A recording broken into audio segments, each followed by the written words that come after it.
सर्वांना जय भारत. जय भारत म्हणजेच जय चार्वाक, जय बुद्ध, जय महात्मा बसवांना, जय ज्योती, जय सावित्री, जय लहुजी, जय भीम, जय मल्हार, जय सेवालाल,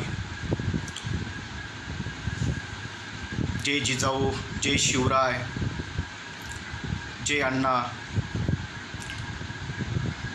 शोषितांच्या मानवमुक्तीच्या लढाईसाठी अहोरात्र परिश्रम घेणारे आणि आपल्या जीवाची पर्वा न करता संपूर्ण मानवमुक्तीसाठी प्रयत्न करणाऱ्या सर्व महामानवांना प्रथमतः मी अभिवादन करतो. आज पुनश्च एकदा दुसऱ्यांदा मी आधार फाउंडेशन या पेजवरती लाईव्ह येत आहे. माझ्यावरती आमचे वैचारिक मित्र, जीवापाड प्रेम करणारे प्राध्यापक संजय पाईकराव सर, आधार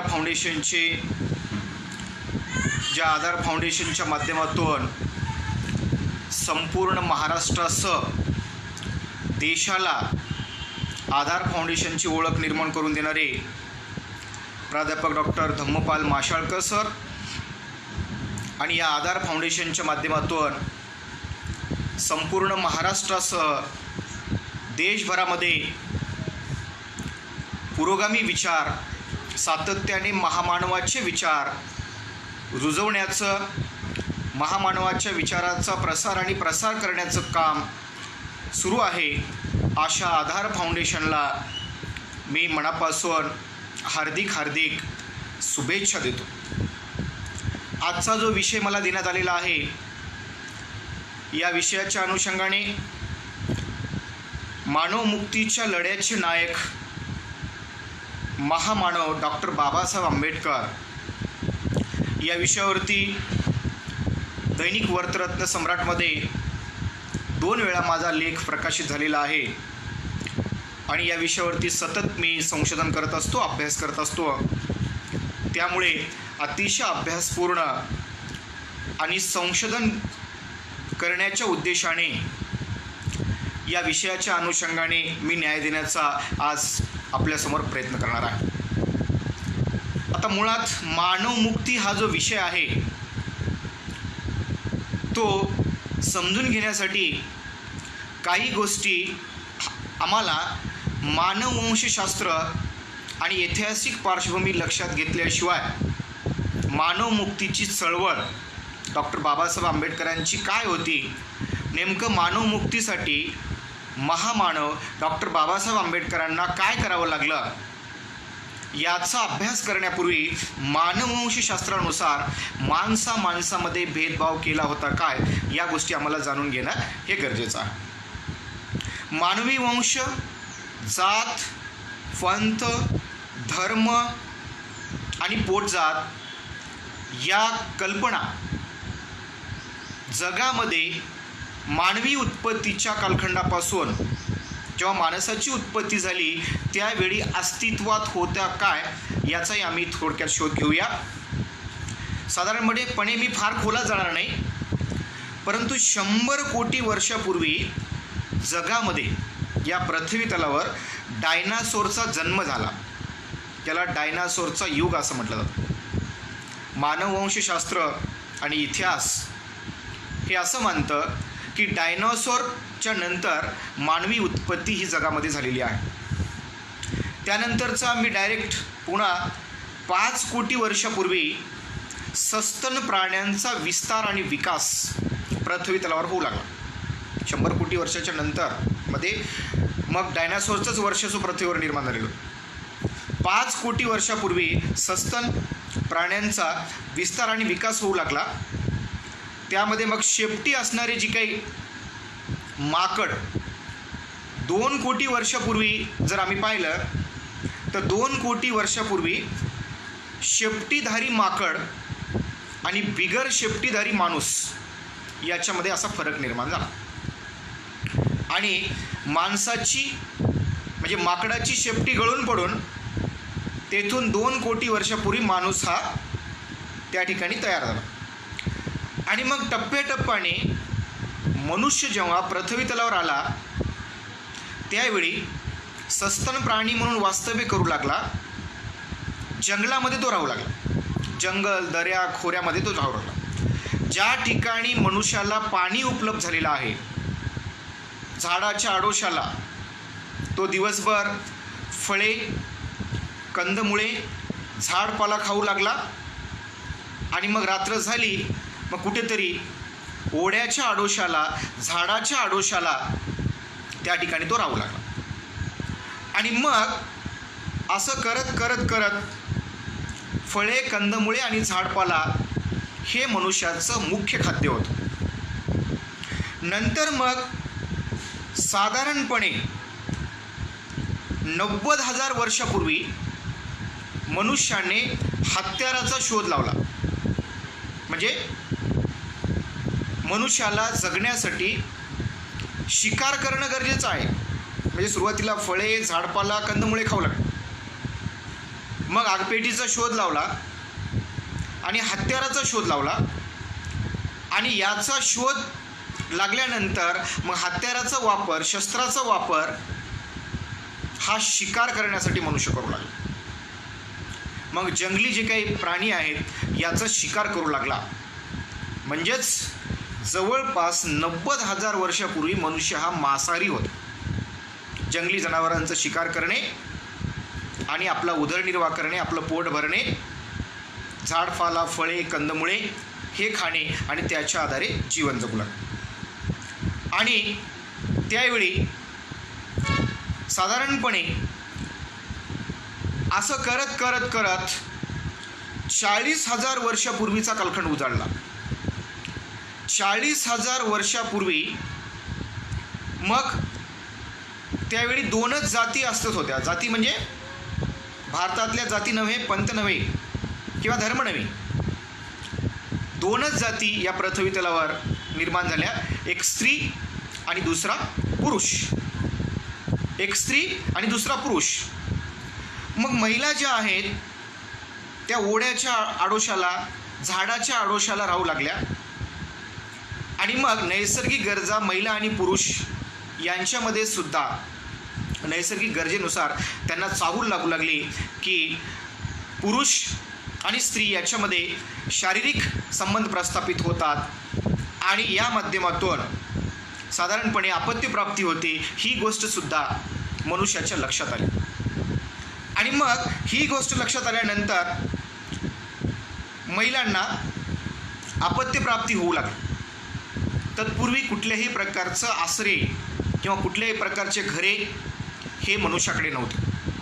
मग महिलांनीच त्या ठिकाणी डोकं चालवलं, आपल्या बुद्धीचा वापर केला. सुरुवातीला पुरुषांनी बुद्धीचा वापर केला नाही. मी ठणकावून सांगतो आणि जे मानववंशशास्त्र सांगतं, जे इतिहास सांगतं तेच मी या ठिकाणी मांडतो, वेगळं काय मांडत नाही. बुद्धीचा वापर सुरुवातीला साधारणपणे 40,000 वर्षापूर्वी महिलांनी बुद्धीचा वापर करून मग ते ओढे, झाडे याच्या आडोशाला जात जात एका गुहेचा शोध लावला. आणि मग महिला सर्वप्रथम गुहेमध्ये राहू लागल्या. महिला त्यांच्या पोटी जन्माला आलेली जी काही मुले आहेत त्यांना घेऊन त्या ठिकाणी राहू लागल्या. आणि सुरुवातीला विवाह संस्कृती अस्तित्वात नसल्यामुळे त्या ठिकाणी पुरुष आणि महिला कुटुंब व्यवस्थेसह एकत्र पहिल्या टप्प्यामध्ये राहू लागले नाही. म्हणून महिला आणि मुले त्यांच्या पोटी जन्माला घेतलेली जी काही मुले आहेत, महिला पुरुषांच्या शरीर संबंधातून जी काही प्रजोत्पादन झालेली आहे ती मुले घेऊन महिला त्या ठिकाणी त्या गुहेमध्ये राहू लागल्या. मग पुरुषसुद्धा त्याच्या आसपास फिरू लागला, महिलांना विनंती करू लागला की आम्हाला सुद्धा त्या गुहेमध्ये राहू द्या. आमची सुद्धा इच्छा आहे की आम्ही सुद्धा त्या गुहेमध्ये राहिलं पाहिजे. महिलांनी म्हटलं की ठीक आहे, तुम्हाला या गुहेमध्ये राहू द्यायला आमची काहीच हरकत नाही, आम्ही तुम्हाला राहू देऊ. परंतु तुम्हाला दिवसभर शिकार करून आणावी लागेल उदरनिर्वाहासाठी. त्यासाठी जे काही जळतण लागतं किंवा साहित्य लागतं ते तुम्हाला गोळा करून आणावं लागेल, फळे आणावे लागतील, झाडपाला आणावे लागेल, कंदमुळे आणावे लागेल. म्हणजेच आपला उदरनिर्वाह करण्यासाठी जे जे साहित्य लागतं ते सगळं साहित्य तुम्हाला दिवसभर जंगलामध्ये फिरून घेऊन यावं लागेल. मग पुरुषांनी सहमती दर्शवली, ठीक आहे, काय हरकत नाही, आम्ही दिवसभर फिरतो, फळे, झाडपाला, कंदमुळे, जळतण आणि शिकार हे सगळं जे आहे तुम्हाला मी आणून देतो, तुमच्या आडोश्याला आम्हाला राहू दे. म्हणजे याचा अर्थ मानववंशशास्त्रानुसार स्त्रीची बुद्धी जी आहे ते सुरुवातीपासून पुरुषापेक्षा अधिक वेगाने चालणारी आणि नायकत्व स्वीकारणारी राहिलेली आहे. याचा अभ्यास, याच्यावरती संशोधन हे सातत्याने देशभरामध्ये आणि जगामध्ये सुरू आहे. आणि म्हणून या अनुषंगाने गुहेमध्ये मनुष्य राहू लागला आणि त्या ठिकाणी तो राहत असताना मात्र टप्प्याटप्प्याने त्या गुहेच्या आसपास खाल्लेली फळे, त्याच्यापासून जे काही बीज आहेत ते जवळपासच टाकण्यात येऊ लागलं आणि पाऊस पडू लागला, त्यानंतर ऊन पडू लागलं, वारे धावू लागले. या सगळ्या गोष्टी नैसर्गिक घटना त्या ठिकाणी होऊ लागल्या. पाऊस पडल्यानंतर जी फळे, ज्या फळांची बीजे आसपास खाऊन टाकण्यात आलेली होती आणि त्या ठिकाणी त्या बीजापासून रोपटे तयार होऊ लागले. हे स्त्रीच्या लक्षात आलं. त्या बीजापासून रोपटे तयार होऊ लागले, रोपटे हळूहळू मोठे होऊ लागले आणि मग त्या रोपट्याला पुन्हा तशाच प्रकारची फळे येऊ लागली.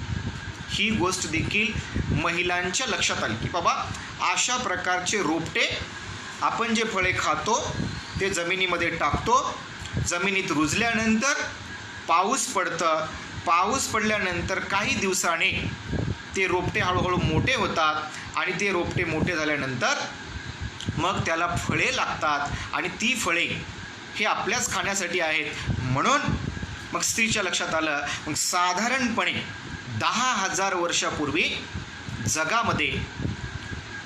वर्षापूर्वी जगामध्ये शेतीचा शोध महिलांनीच लावला. गुहेचा शोध महिलांनीच लावला आणि शेतीचा शोध देखील महिलांनीच लावला.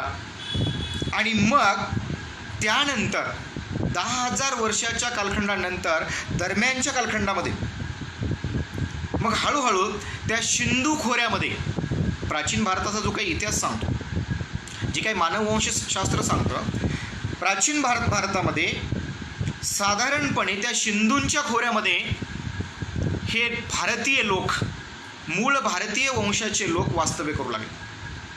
आणि इराक, इराण, इतर युरोपियन राष्ट्रामधून काही आर्य लोक त्या ठिकाणी आले आणि आर्य लोकांनी घोड्यावरती स्वार होऊन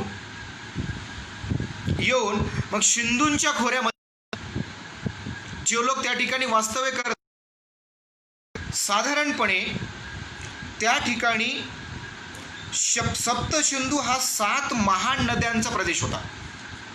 त्याचे नावे होते सरस्वती नदी, सतलज नदी, बियास नदी, रावी नदी, चिनाब नदी, झेलम नदी आणि सिंधू नदी. मग या परिसरामध्ये गुहा आणि त्यानंतर हळूहळू आपले घरं करून ते सिंधूंची संस्कृती त्या ठिकाणी विकसित होऊ लागली. त्या ठिकाणी लोक वास्तव्य करू लागले. परकीय, युरोपियन, आर्य लोकांनी मात्र या मूळ भारतीय वंश असणाऱ्या, कोणी त्यांना मूळ निवासी म्हणतं, कोणी आदिवासी म्हणतं, मी मात्र मूळ भारतीयच म्हणेन. आणि मग त्यांच्यावरती या आर्य लोकांनी आक्रमण केलं. आता आर्य लोकांनी दिवसा आक्रमण केलेलं नाही.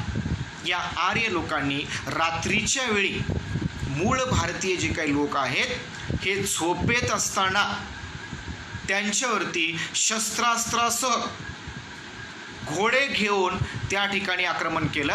मग काही लोकांचा, आमच्या काही मूळ भारतीय लोकांचा त्या ठिकाणी खात्मा झाला. काही लोक आपला जीव वाचवण्यासाठी तेथून जंगलामध्ये पळून गेले. त्यांना आदिवासी म्हटलेलं आहे. राष्ट्रीय स्वयंसेवक संघ त्यांना वनवासी म्हटलेलं. आता वनवास हा शब्द पुढे मी सांगणारच आहे. रामाचा वनवास, सीतेचा वनवास हा जो वनवास आहे, वनवासी हा शब्दप्रयोग आर्य संस्कृतीपासून, सनातनी वैदिक संस्कृतीपासून आलेला आहे. आणि म्हणून राष्ट्रीय स्वयंसेवक संघाचं एक जनसंघटन आहे, त्याला म्हटलेलं आहे वनवासी.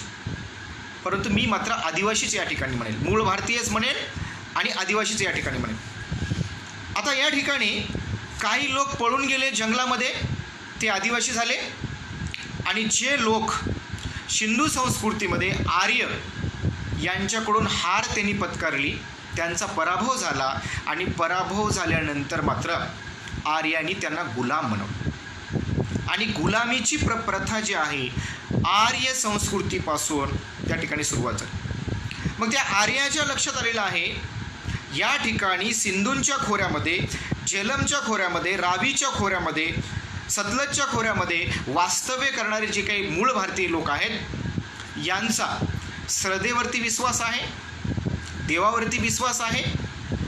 आणि हा विश्वास त्यांचा कायम करण्यासाठी हे लोक अतिशय नम्र आहेत, प्रामाणिक आहेत, त्यांना आम्ही गुलाम बनवलं पाहिजे, अशा प्रकारची भूमिका घेऊन ते सक्षम झाले. आणि म्हणून वैदिक जे काही संस्कृती आहे, ऋग्वेदामध्ये सुद्धा या सर्व नद्यांचा उल्लेख करण्यात आलेला आहे, ज्यामध्ये सतलज, बियास, रावी, चिनाब, झेलम आणि सिंधू या सर्व नद्यांचा उल्लेख करण्यात आलेला आहे. आणि इथून मात्र वैदिक सनातनी संस्कृतीचा, विषमतावादी संस्कृतीचा, माणसामध्ये भेद करणाऱ्या संस्कृतीचा जन्म झाला.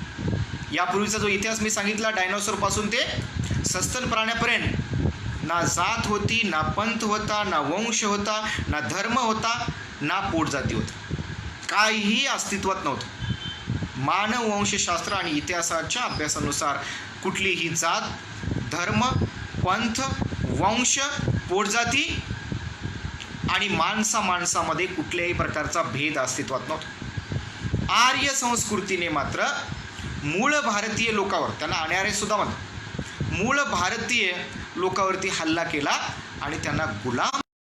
त्याच्यानंतर मात्र जगामध्ये आणि या देशामध्ये पहिल्यांदा वैदिक संस्कृतीच्या 2 काल्पनिक कथा आल्या. एक पहिली कथा आली, तिचा कालखंड असा सांगितला जातो, साधारणपणे 5000 वर्षापूर्वी रामायण आलं.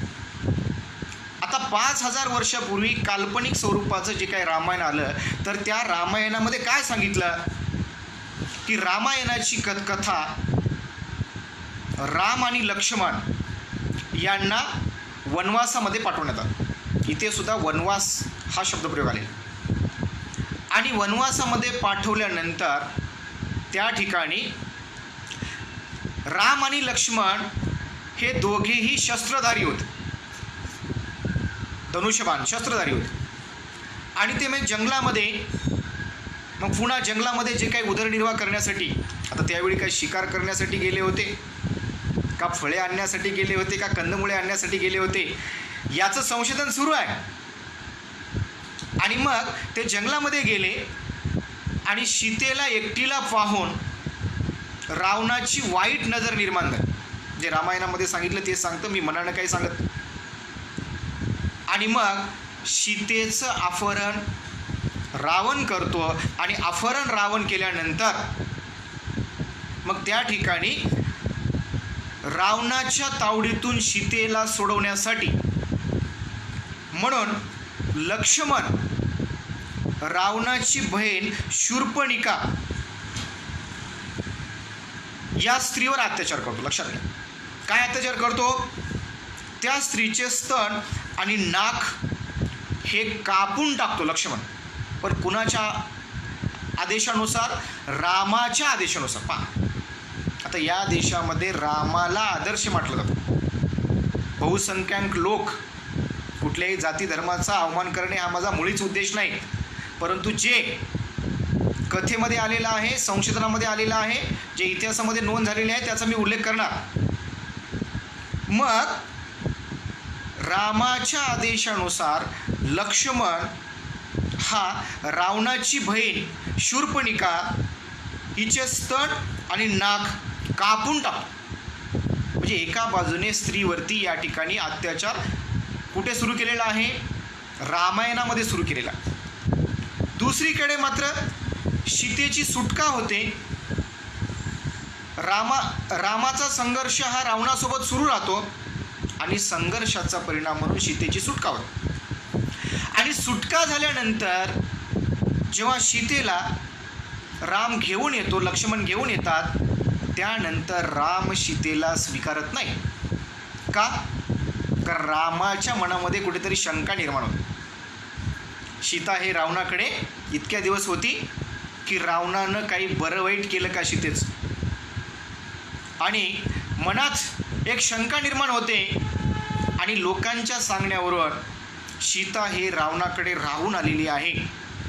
कदाचित सीता बाटली असेल याची भीती रामाच्या मनामध्ये नव्हती. जो राम या देशातल्या बहुसंख्याक लोकांचा आदर्श आहे, लक्षात घ्या, मी त्याला आदर्श मानणार नाही, आम्ही पुरोगामी लोक रामाला आदर्श मानणार नाही, तरी सुद्धा बहुसंख्याक लोकांचा आदर्श असलेला राम मात्र सीतेवरती शंका घेतो. आणि शंका घेऊन सीतेची अग्निपरीक्षा घेतो. लोकांच्या सांगण्यानुसार अग्निपरीक्षेमध्ये सुद्धा सीता यशस्वी होते. अग्निपरीक्षेवर खरी उतरते. खरी उतरून देखील रामाचं सीतेवरती भरोसा राहतो, विश्वास राहतो. मग तिथे सुद्धा सीतेवरती शंका घेऊन सीतेला वनवासामध्ये पाठवलं. आणि सीता जेव्हा वनवासामध्ये जाते, तिच्या पोटी, ही अगोदरच पोटशी असल्यामुळे, गर्भवती असल्यामुळे, मग ती वनवासामध्ये लहू आणि कुश हे 2 अपत्य होतात. तोपर्यंत सुद्धा सीतेचा वनवास या ठिकाणी संपत नाही. म्हणजे सीतेला, म्हणजे स्त्रीला वनवासामध्ये धाडणारा राम हा पुरुष, हा भारताचा आदर्श कसा, हा खरा संशोधनाचा विषय. त्याच्यावर मी नंतर बोलणार आहे, फक्त मुद्द्याला स्पर्श करतो.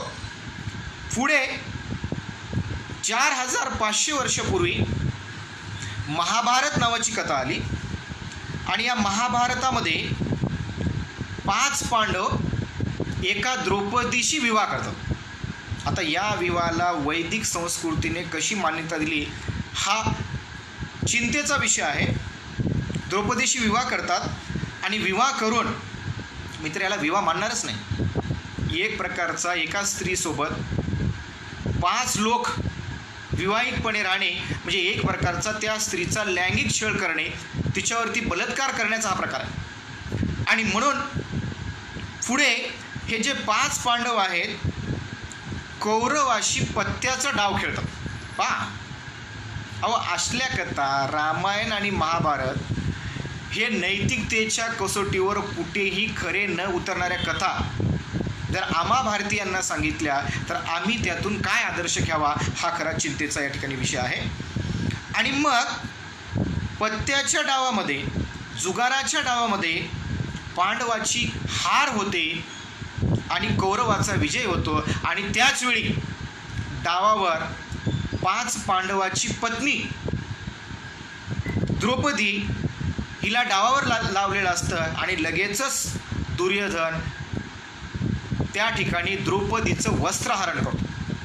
म्हणजे याचा अर्थ प्राचीन काळापासून, म्हणजेच सनातनी वैदिक संस्कृतीनुसार स्त्री एक उपभोगाची वस्तू आहे, ती केवळ वापराची वस्तू आहे, हीच भूमिका या ठिकाणी मांडलेली आहे वैदिक संस्कृतीने. परंतु मानववंशशास्त्राने मी सांगितल्याप्रमाणे शेतीचा शोध स्त्रीने लावला, गुहेचा शोध स्त्रीने लावला, आणि म्हणून स्त्री ही मानववंशशास्त्रानुसार नायक होते. आता मग या सगळ्या पुरातनी सनातनी ज्या काही भाकड कथा आहे, याच्या आधारे सातत्याने भारतामध्ये सनातनी संस्कृतीने विषमतावाद निर्माण केला.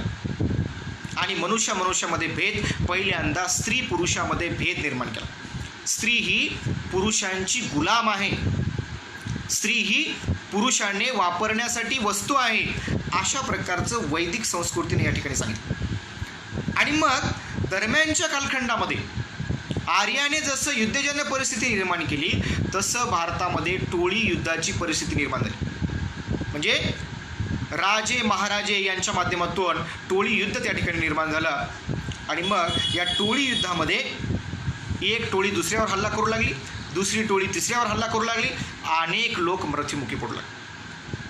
दरम्यानच्या कालखंडामध्ये साधारणतः 2700 वर्षापूर्वीचा कालखंड. या 2700 वर्षापूर्वीच्या कालखंडामध्ये महामानव तथागत गौतम बुद्ध हे सुद्धा एका राजाचे वंशज आणि त्या राज्यकारभारामध्ये वास्तव करणारे राजाचे भविष्यातले वारस यांच्या मनामध्ये मात्र अशा टोळी युद्धाबद्दल एक भयानक परिस्थिती निर्माण झाली. त्यांना असं वाटलं की या टोळी युद्धामध्ये मनुष्यांची प्रचंड हानी होत आहे.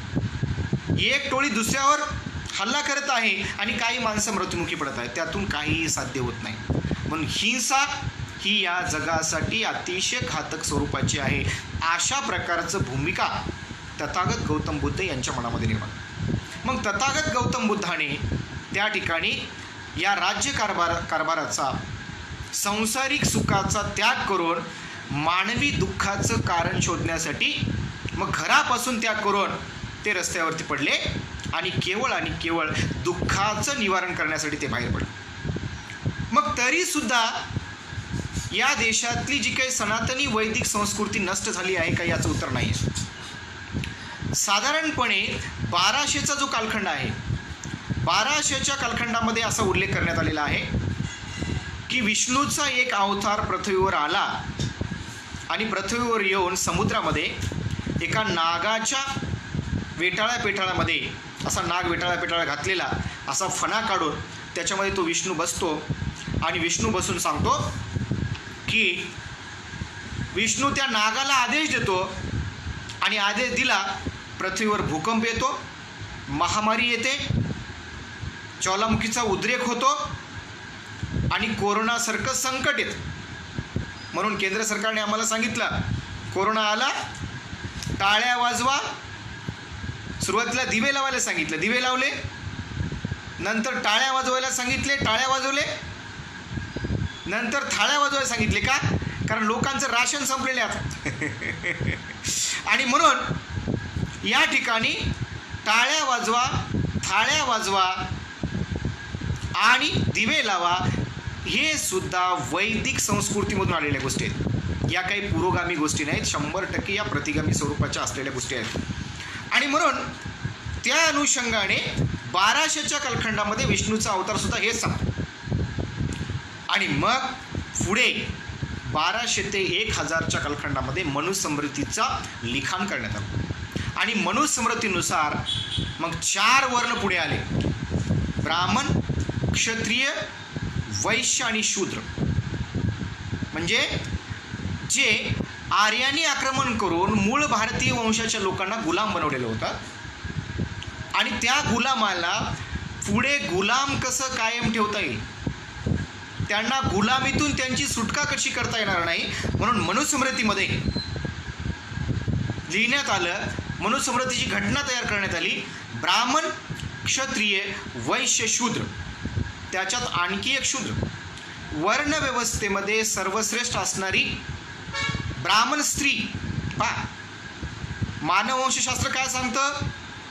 मानववंशशास्त्र सांगतं स्त्रीने गुहेचा शोध लावला, स्त्रीने शेतीचा शोध लावला, म्हणून स्त्री बुद्धिवादी आहे, ती हुशार आहे, ती नायक आहे, असं मानववंशशास्त्र सांगतं. परंतु सनातनी वैदिक ऋग्वेद आणि सनातनी जे काही शास्त्र आहे, काल्पनिक भाकड कथा, रामायण आणि महाभारत काय सांगतं की स्त्री ही स्मृतीमध्ये त्याचा उल्लेख करण्यात आला. ब्राह्मण, क्षत्रिय, वैश्य, शूद्र. दलित हे शूद्र, दलित, आदिवासी, ओबीसी, अल्पसंख्याक हे शूद्र, समस्त बहुजन हे शूद्र. क्षत्रियांना सुद्धा, एवं छत्रपती शिवरायांचा राज्याभिषेक सुद्धा, क्षत्रियांना सुद्धा वर्णव्यवस्थेतील उच्चवर्णीय ब्राह्मणांनी शूद्र मानलेला. म्हणजे वर्णव्यवस्थेमधले ब्राह्मण वगळता बाकी सर्व शूद्र.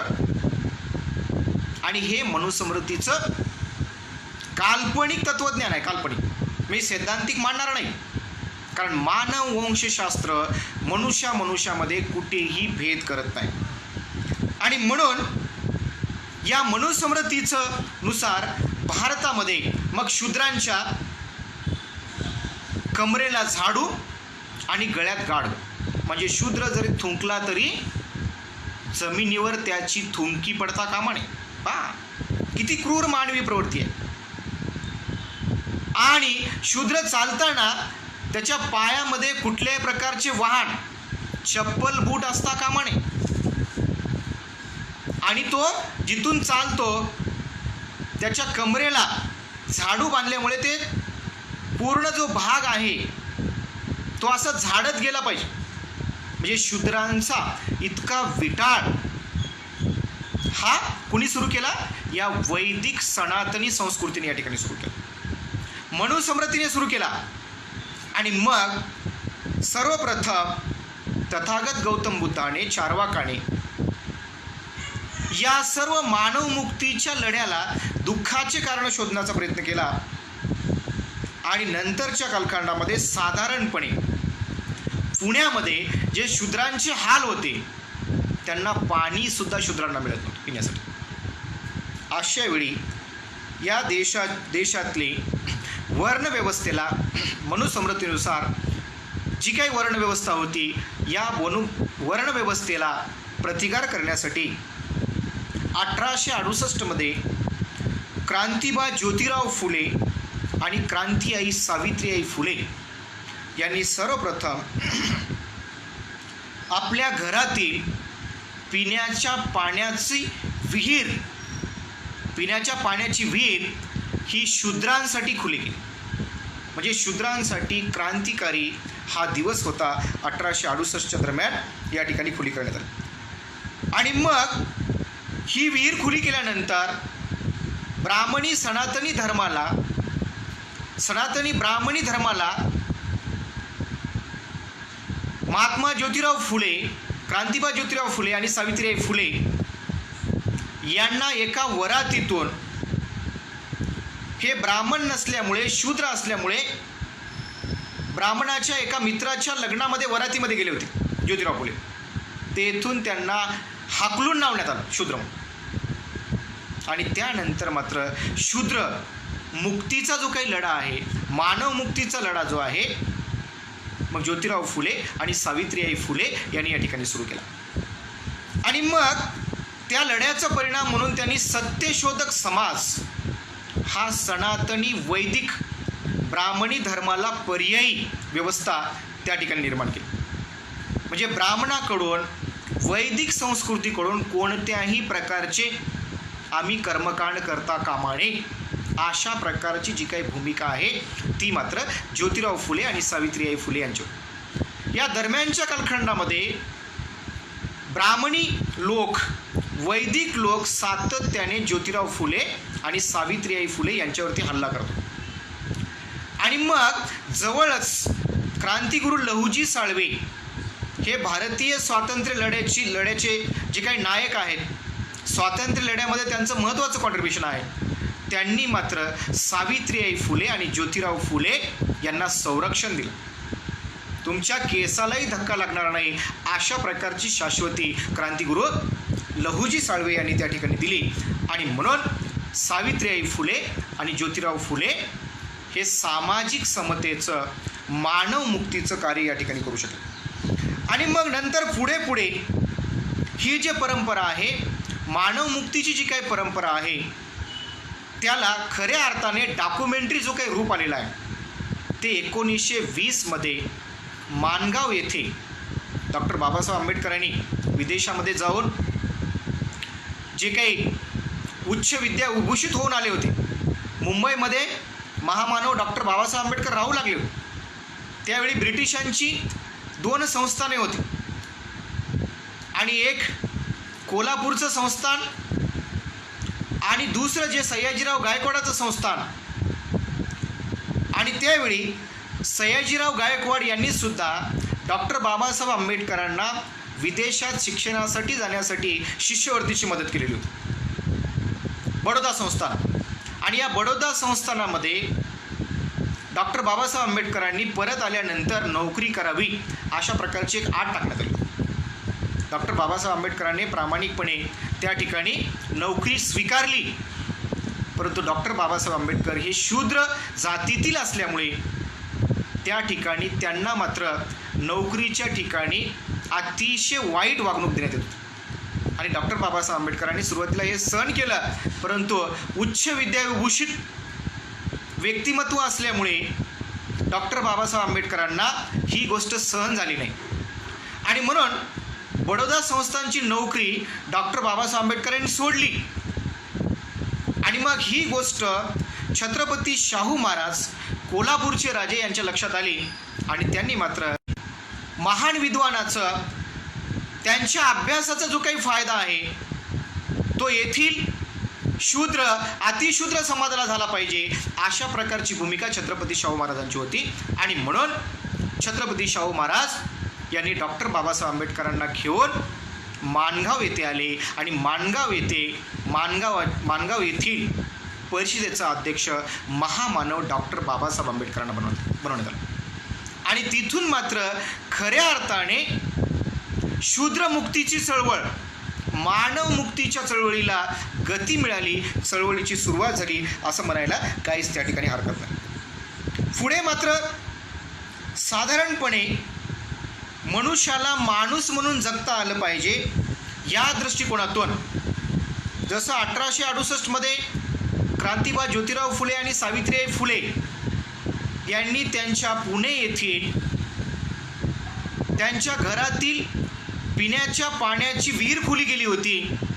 आता तेवढी विहीर खुली करून तीच परंपरा डॉक्टर बाबासाहेब आंबेडकरांनी मात्र सार्वजनिकरित्या आपल्या लाखो समुदायासह 20 मार्च 1927 रोजी महाड येथे चौदार तळ्याचा सत्याग्रह केला. आणि त्यावेळी चौदार तळ्याचा सत्याग्रह केला आणि या चौदार तळ्याच्या सत्याग्रहामध्ये लाखो समुदायाने डॉक्टर बाबासाहेब आंबेडकरांसोबत जाऊन आम्ही सुद्धा माणसं आहोत, आम्हाला सुद्धा जगण्याचा अधिकार आहे, या देशातल्या जल, जंगल, जमीन, पाणी, प्रत्येक नैसर्गिक संसाधनावरती आमचा अधिकार आहे, ही गोष्ट महामानव डॉक्टर बाबासाहेब आंबेडकरांनी ओळखली. आणि चौदार तळ्यावरती जाऊन येथील सनातनी ब्राह्मणवाद्यांना चॅलेंज केलं की कोण अडवून दाखवतं आम्हाला ते अडवून दाखवा, मी मात्र या पाण्यासाठी संघर्ष करणार आणि माझ्या लाखो समुदायाचं करणार, मी एकटा करणार नाही. आणि 1927 डॉक्टर बाबासाहेब आंबेडकरांनी चौदार तळ्यांचा सत्याग्रह केला. आणि तेव्हापासून खऱ्या अर्थाने मग या शूद्र समाजातील, शूद्र जातीतील लोकांना सार्वजनिक ठिकाणी पाणी हे आमच्या हक्काचं आहे, पाणी हे कुणाच्या बापाचं नाही आणि कुण्या सनातनी लोकांचं नाही, हे आमचं पाणी आहे, अशा प्रकारची भूमिका लोकांच्या मनामध्ये निर्माण केली. आणि ही मानवमुक्तीची जी काही चळवळ आहे पुढे सुरूच राहील. त्यानंतर ज्या मनुस्मृतीने ब्राह्मण, क्षत्रिय, वैश्य, शूद्र आणि अतिशूद्र असा मनुष्यामध्ये भेद केलेला होता. वर्णव्यवस्थेमध्ये सर्वोच्च स्थानी असणारी ब्राह्मण स्त्री सुद्धा तिचा विटाळ वर्णव्यवस्थेतील पुरुष मंडळीला होऊ लागतो. म्हणून आजही ब्राह्मण स्त्रीला वर्णव्यवस्थेमध्ये उच्च स्थान नाही. नैसर्गिकरित्या ज्या काही क्रिया, प्रजोत्पादनाच्या क्रिया होतात, जे स्त्राव होतात, त्या नैसर्गिकरित्या असून देखील तिला विटाळ, त्या स्त्रीचा विटाळ होतो म्हणून तिला अतिशूद्र या ठिकाणी समजलं. ती मनुस्मृती खऱ्या अर्थाने जे माणसामध्ये भेदभाव करणारी, ब्राह्मण, क्षत्रिय, शूद्र, वैश्य याच्यामध्ये भेदभाव करणारं जर मूळ ग्रंथ जर कोणता असेल, काल्पनिक ग्रंथ जर कोणता असेल तर तो आहे मनुस्मृती. हे महामानव डॉक्टर बाबासाहेब आंबेडकरांनी ओळख. आणि मग 25 डिसेंबर 1927 रोजी महामानव डॉक्टर बाबासाहेब आंबेडकरांनी आपल्या लाखो समुदायासह यवन काही ब्राह्मणांना सोबत घेऊन मनुस्मृतीचं जाहीरपणे दहन करण्यात आलं. परंतु वाईट परिस्थिती इतकी आहे, आजही राजस्थानच्या न्यायालयासमोर मनूचा पुतळा उभा करण्यात आलेला आहे. काय माहिती, आता अलीकडे काही दिवसापूर्वी काही घटना घडलेल्या आहेत. विश्व हिंदू परिषद आणि राष्ट्रीय स्वयंसेवक संघ या देशामध्ये पुन्हा एकदा त्यांची सत्ता केंद्रात आल्यामुळे ते असं म्हणत आहेत की आता आम्ही मनुस्मृतीचं न्यायालय सुरू करणार. पुन्हा एकदा बहुजनांनो, समाजशोषितांनो, आपल्यासमोर फार मोठं आव्हान निर्माण झालेलं आहे. डॉक्टर बाबासाहेब आंबेडकरांनी 1927 मध्ये ज्या मनुस्मृतीचं दहन केलेलं आहे, ती चळवळ पुन्हा एकदा करण्याची गरज आम्हाला या ठिकाणी निर्माण झालेली आहे. पुढे शूद्रांना मंदिर प्रवेश नव्हता. म्हणजे उच्चवर्णीय ब्राह्मण वगळता इतरांना मंदिरामध्ये प्रवेश नव्हता. शूद्रांना मंदिर प्रवेश नव्हता. ब्राह्मण महिलांना सुद्धा मंदिर प्रवेश नव्हता. आज सुद्धा नाही, त्याचं मी नंतर विश्लेषण करेन. आणि मग डॉक्टर बाबासाहेब आंबेडकरांनी आम्ही सुद्धा या ठिकाणी मंदिरामध्ये जाऊ शकतो, ते आमचे मानवी हक्क आहेत, आमचे मूलभूत अधिकार आहेत. आणि म्हणून 2 मार्च 1930 रोजी काळाराम मंदिर प्रवेशामध्ये मंदिर सुद्धा आमचं आहे, हे पाणी आमचं आहे, म्हणजे आम्ही सुद्धा माणसं आहोत. ही मानव मुक्तीची लढाई होती. आणि या मानव मुक्तीच्या लढाईमध्ये डॉक्टर बाबासाहेब आंबेडकरांनी सातत्याने येथील सनातनी संस्कृतीशी संघर्ष केला. तत्पूर्वीच्या काही घटनांचा सुद्धा मी या ठिकाणी उल्लेख करेन.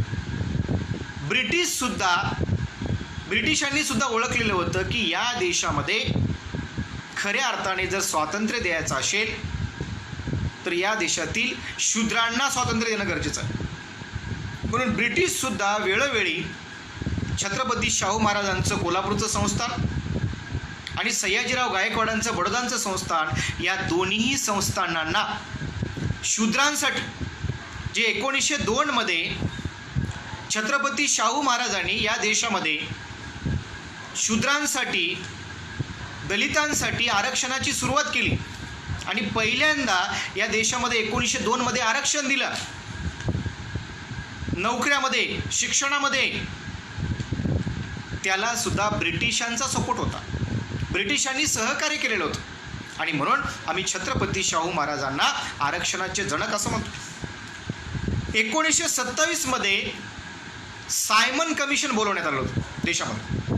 आणि या सायमन कमिशनमध्ये मिस्टर गांधी मी यासाठी म्हणतो, आता गांधींना महात्मा ही पदवी कोणी दिली हे मलाही माहीत नाही, म्हणून डॉक्टर बाबासाहेब आंबेडकर असं म्हणायचं. डॉक्टर बाबासाहेब आंबेडकरांनी कधीच गांधींना महात्मा असं म्हटलेलं नाही. काय म्हणतो ते, मिस्टर गांधी. सायमन कमिशनमध्ये शूद्र म्हणजे दलित, आदिवासी, ओबीसी आणि अल्पसंख्याक म्हणजे मुस्लिम हे मोठ्या प्रमाणात होते, कारण तेव्हा पाकिस्तान हा भारतामध्ये होता. आणि म्हणून दलित, आदिवासी, ओबीसी, अल्पसंख्याक, मुस्लिम यांच्या न्याय हक्कासाठी, यांच्या मानवी हक्कासाठी सायमन कमिशन भरवण्यात आलं होतं. मग या सायमन कमिशनमध्ये मिस्टर गांधी आणि त्यांच्या काँग्रेसनं बहिष्कार टाकला. का तर ब्रिटिश या देशामध्ये फूट पाडण्याचं काम करत आहे. मग त्यावेळी मिस्टर गांधी आणि त्यांच्या काँग्रेसनी सायमन परत जा अशा घोषणा दिल्या. सायमन परत जा का, कारण सायमन कमिशनमध्ये जर दलित, आदिवासी, ओबीसी आणि अल्पसंख्याक याच्या मानवी हक्कासाठी जर चर्चा झाली तर याचा परिणाम म्हणून या देशातील शूद्रांना त्यांचे अधिकार मिळतात, या देशातील आदिवासींना त्यांचे अधिकार मिळतात, या देशातील ओबीसींना त्यांचे अधिकार मिळतात आणि या देशातील मुस्लिमांना सुद्धा त्यांचे अधिकार मिळतात. आणि म्हणून सायमन परत जा अशा प्रकारच्या घोषणा मिस्टर गांधी आणि मिस्टर गांधींचे जे काही चमचेगिरी करणारे लोक आहेत काँग्रेसी जे काही लोक आहेत यांनी मात्र सायमन गो बॅक अशा प्रकारचा नारा दिला. आणि इथे मात्र डॉक्टर बाबासाहेब आंबेडकरांना सायमन कमिशनमध्ये एकाकी लढाई लढवली. बॅरिस्टर जीनासुद्धा या ठिकाणी डॉक्टर बाबासाहेब आंबेडकरांच्या लढाईमध्ये सोबत होते. आणि मग पुढे पुन्हा ब्रिटिश एवढ्यावर थांबले नाहीत. पुन्हा ब्रिटिशांनी 1931 पहिली गोलमेज परिषद बोलवली. 1931 पहिली गोलमेज परिषद बोलवली. आणि या पहिल्या गोलमेज परिषदेमध्ये पुन्हा दलित, आदिवासी, ओबीसी, मुस्लिम म्हणजे अल्पसंख्याक यांच्या हितासाठी चर्चा होऊ लागली. यांच्या मानवी हक्कासाठी चर्चा करण्यासाठी ब्रिटिश तयार झाले. आणि मग त्यावेळी सुद्धा मिस्टर गांधी आणि त्यांच्या सनातनी काँग्रेसने पुन्हा पहिल्या गोलमेज परिषदेला विरोध केला. याला सुद्धा आमचा विरोध आहे. का? ब्रिटिश जाता जाता आमच्यात फूट पाडण्याचा प्रयत्न करत आहेत. म्हणून गांधी असे म्हणायचे दलितांना, हरिजन म्हणायचे. हरिजन आता हरिजन, हरी म्हणजे देव, सनातनी संस्कृतीने देव मान्य केलेला आहे. आणि शूद्र कोण? हरीचे मुले. आता मुले म्हणजे देवाघरची फुले, हरीची मुले. शूद्र कोण आहेत? शूद्र हे देवाघरचे आहेत.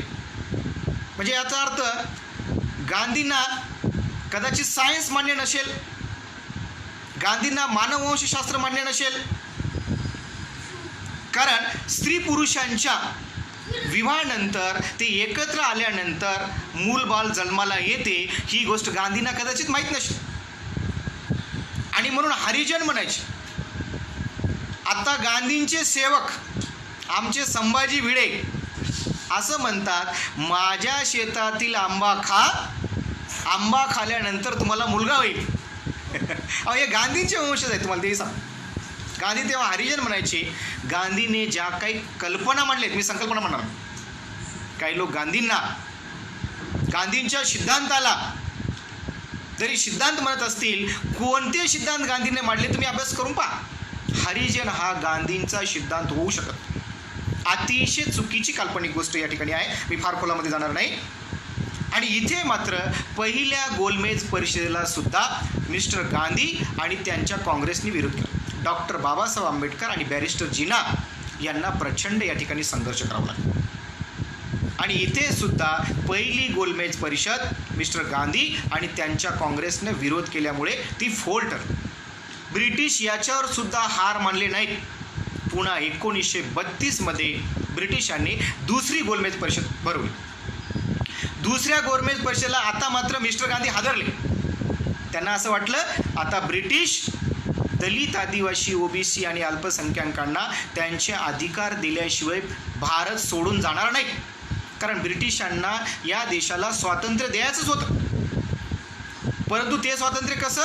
दलित, आदिवासी, ओबीसी आणि अल्पसंख्याक या देशातील शूद्रमुक्ती, मानवाला मुक्त करून जाण्याची बाबासाहेबांची जी काही चळवळ होती, फुल्यांची जी काही चळवळ होती, बुद्ध चार्वाकांची जी काही चळवळ होती, तर या चळवळीला योग्य दिशा देणे हे ब्रिटिशांनी ठरवलेलं होतं. आणि दुसऱ्या गोलमेज परिषदेमध्ये मात्र गांधी घाबरले. मिस्टर गांधी घाबरले आणि त्यांची काँग्रेससुद्धा घाबरली. आणि ते दुसऱ्या गोलमेज परिषदेला हजर झाले. हजर झाल्यानंतर त्या ठिकाणी वादाचे मुद्दे उपस्थित केले. डॉक्टर बाबासाहेब आंबेडकरांनी शूद्रांसाठी राजकीय प्रतिनिधित्व देणं आवश्यक आहे, तरच शूद्र संसदेमध्ये जातात. टिळक असे म्हणायचे की शूद्रांनी, आदिवासींनी, कुणब्यांनी संसदेमध्ये जाऊन काय नांगर हाकायचं आहे का? त्यांना भारतात लोकमान्यता मिळते, त्यांना लोकमान्य म्हणतात. आणि गांधींनी सतत शूद्रांच्या विरोधी, आदिवासी, ओबीसी, अल्पसंख्याकांच्या विरोधी भूमिका घेतली. ते गांधींना महात्मा म्हटलं जातं. स्वातंत्र्याच्या दिवशी आणि प्रजासत्ताकाच्या दिवशी जेव्हा ध्वजारोहण होतं, आम्ही वंदन करतो, तिथे सुद्धा गांधींना आदर्श मानलं जातं. आता याच्यावर संशोधन करणं गरजेचं, कारण गांधींनी सतत शूद्र, SC ST OBC आणि मायनॉरिटी यांच्या हक्काला दुसऱ्या गोलमेज परिषदेमध्ये सुद्धा विरोध केलेला आहे कळावं. आणि तिथे मात्र काय म्हटलेलं आहे, तिथे मात्र डॉक्टर बाबासाहेब आंबेडकरांनी स्वतंत्र मतदारसंघाची मागणी केली होती ब्रिटिशांच्या समोर. आणि या स्वतंत्र मतदारसंघाच्या मागणीला मिस्टर गांधींनी आणि त्यांच्या काँग्रेसनी कडाडून विरोध केला आणि गांधी पुणे येथे उपोषणाला बसले. आणि उपोषण सुरू झालं. गांधी काही माघार घ्यायला तयारच नव्हते. मग डॉक्टर बाबासाहेब आंबेडकरांचा सुद्धा नाईलाज झाला. मग काय करायचं? एकीकडे देशातल्या एका चळवळीचा कार्यकर्ता, मी नेता म्हणणार नाही, चळवळीमध्ये काम करणारा कार्यकर्ता, जरी परस्पर मतभेद असतील तरी सुद्धा डॉक्टर बाबासाहेब आंबेडकरांनी मानवी मूल्य जपली. तो सुद्धा एक माणूस आहे. मिस्टर गांधी सुद्धा एक माणूस आहे. तो सुद्धा माझा सहकारी आहे. आणि हे प्रेम डॉक्टर बाबासाहेब आंबेडकरांचं मानवी मुक्तीमध्ये गांधींचं प्राण वाचवणं सुद्धा डॉक्टर बाबासाहेब आंबेडकरांनी पहिलं कर्तव्य समजलं. आणि म्हणून किती मोठा मानवमुक्तीचा लढा महामानव डॉक्टर बाबासाहेब आंबेडकरांनी लढला. आणि इथे मात्र शूद्रांसाठी डॉक्टर बाबासाहेब आंबेडकरांना एक पाऊल माघार घ्यावं लागतं. स्वतंत्र मतदारसंघाऐवजी आज राखीव जागाची तरतूद करण्यात आलेली आहे SC ST साठी. आणि त्या राखीव जागाच्या तरतुदीमुळे संसदेमध्ये दलित समाजातून, शूद्र समाजातून कोणते लोक निवडून जातात? प्रस्थापित भांडवली पक्षाच्या डावणीला बांधलेले. लक्षात घ्या. संसदेमध्ये जाऊन काय करतात? संसदेमध्ये जाऊन शूद्रांचे प्रश्न मांडत नाहीत, तिथे जाऊन कविता करतात. लक्षात घ्या. कविता करणारे माणसं संसदेमध्ये जात आहेत. म्हणजे याचा अर्थ काय? याचा अर्थ याला कोण जबाबदार आहे? याला केवळ आणि केवळ मिस्टर गांधी आणि त्यांचा काँग्रेस जबाबदार आहे. यांनी मात्र स्वतंत्र मतदारसंघाला विरोध केलेला होता. आज सुद्धा ज्या बहुजन समाजामध्ये राजकीय पक्ष आहेत, आमचेच लोक आम्हाला निवडून देत नाहीत. डॉक्टर बाबासाहेब आंबेडकरांना सुद्धा या देशातील लोकांनी पाडलेले आहे घटनासमितीमध्ये. आणि म्हणून या ठिकाणी दुसऱ्या गोलमेज परिषदेमध्ये डॉक्टर बाबासाहेब आंबेडकरांना एक पाऊल माघार घ्यावं लागलं. बॅरिस्टर जिनांना एक पाऊल माघार घ्यावं लागलं. परंतु बॅरिस्टर जिना मात्र या ठिकाणी हारले नाहीत आणि बाबासाहेब आंबेडकरांनी सुद्धा या ठिकाणी हार मानलेली नाही. परंतु दलित, आदिवासी, OBC आणि अल्पसंख्याकांना मिस्टर गांधी आणि त्यांचा काँग्रेस या देशामध्ये स्वतंत्र अस्तित्व निर्माण होऊ देणार नाही. म्हणून बॅरिस्टर जिनांनी 1937 मध्ये एक घोषणा केली, आम्हाला आमचा स्वतंत्र पाकिस्तान पाहिजे. कारण या देशामध्ये आम्हाला आमचे अधिकार मिळणार नाहीत, आमचे मानवी हक्क आम्हाला मिळणार नाहीत. मिस्टर गांधी आणि त्यांची काँग्रेस आम्हाला काही सुधरू देणार नाही, याची पूर्ण खात्री आम्हाला झालेली.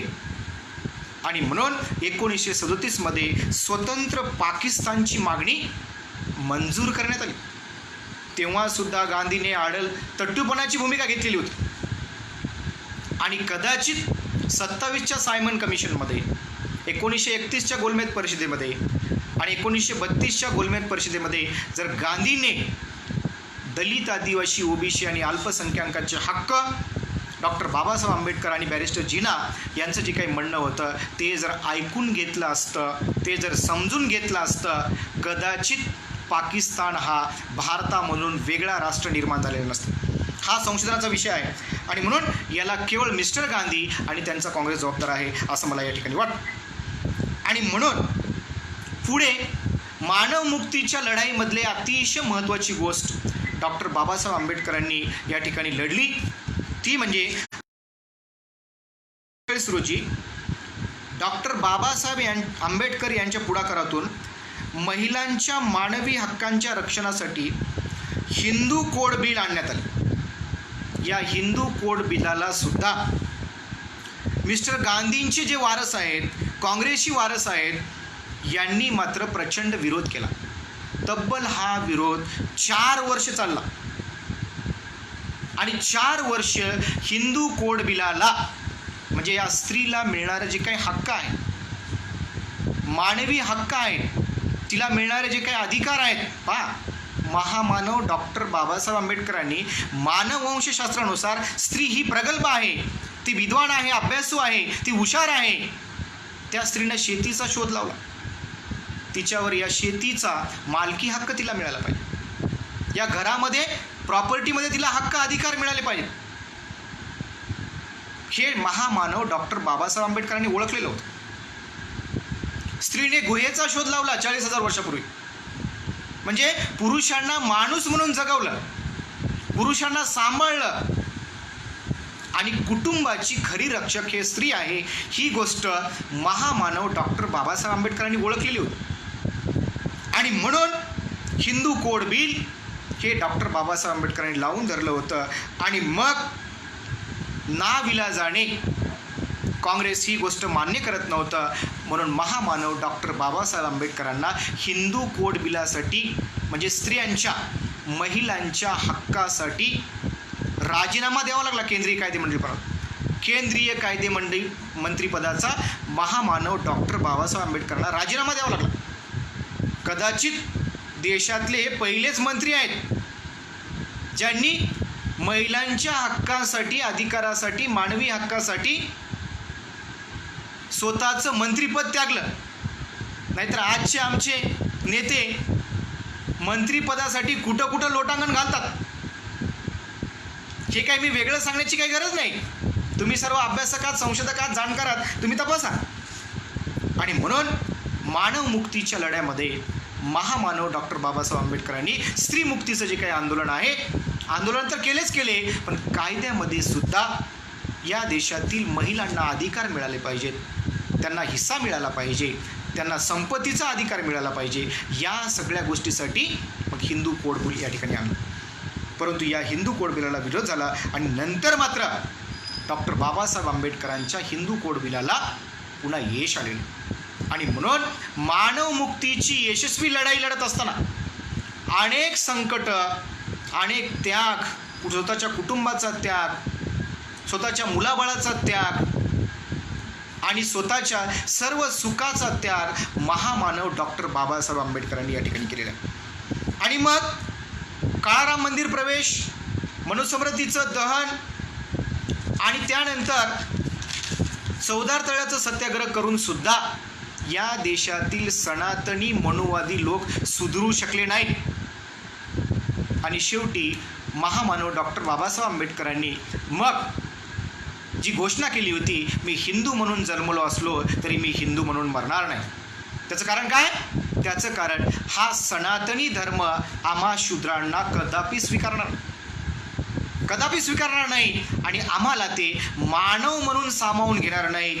याची खात्री झाल्यानंतर अभ्यासाअंती 2700 वर्षापूर्वी तथागत गौतम बुद्धांनी जो त्याग केला होता, जो धम्माचा जीवनमार्ग स्वीकारला होता, 14 ऑक्टोबर 1956 रोजी नागपूर येथे आपल्या लाखो समुदायासह तथागत गौतम बुद्धाच्या बुद्ध धम्माचा स्वीकार केला, जीवन मार्गाचा स्वीकार केला आणि मानव मुक्तीची यशस्वी लढाई महामानव डॉक्टर बाबासाहेब आंबेडकरांनी लढली. आणि म्हणून या भारतातील आणि या जगातील मानव मुक्तीचे नायक महामानव डॉक्टर बाबासाहेब आंबेडकर होते, असं मला या ठिकाणी शेवटी निष्कर्षात्मक म्हणायचं. आता मात्र आमची बहुजन समाजाची जी काही अभ्यासक चळवळीतली नेते मंडळी जी आहेत, राजकीय सत्ता प्राप्तीसाठी मात्र पुन्हा एकदा मंदिर प्रवेश करत आहेत. याच्यावरती समस्त बहुजन संशोधकांनी, अभ्यासकांनी डॉक्टर बाबासाहेब आंबेडकरांचं जे काही तत्त्वज्ञान आहे, त्यांची चळवळ आहे, ती समजून घेण्याची गरज आहे. असंच मी या ठिकाणी एवढंच निष्कर्षात्मक सांगतो. पुनश्च एकदा जय भारत, जय भीम, लाज लाव.